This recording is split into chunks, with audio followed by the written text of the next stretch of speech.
Continue to follow those seasonal conditions across mid-Missouri here the next few days. We're still topping out in the 70s through the afternoon here for our Friday. That is right on target for our seasonal averages. And by sundown tonight, if you're heading into any football games here this evening, that lighter layer, not a bad idea, as we'll be back in the 60s by sundown. And exact same picture for tomorrow, as well as you're heading out to some more football. That Mizzou game, that kickoff not until the evening, 6:30 here, and we'll likely see temperatures again back into the 60s by kickoff, even closer to the 50s by the end of the game. So really, we'll want to stay layered up there. We're still otherwise staying mild, especially in the afternoon before that game.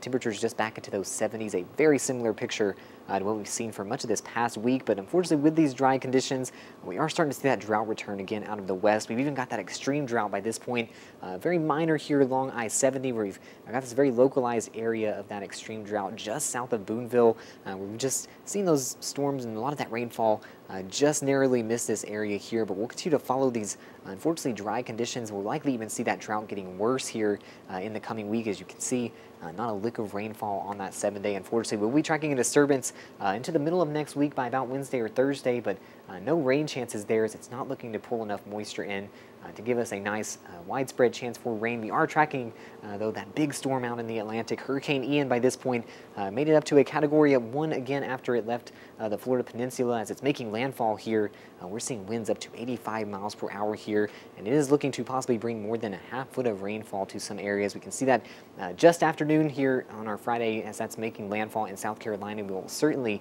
want to keep them in our minds there on the East Coast as this storm moves in.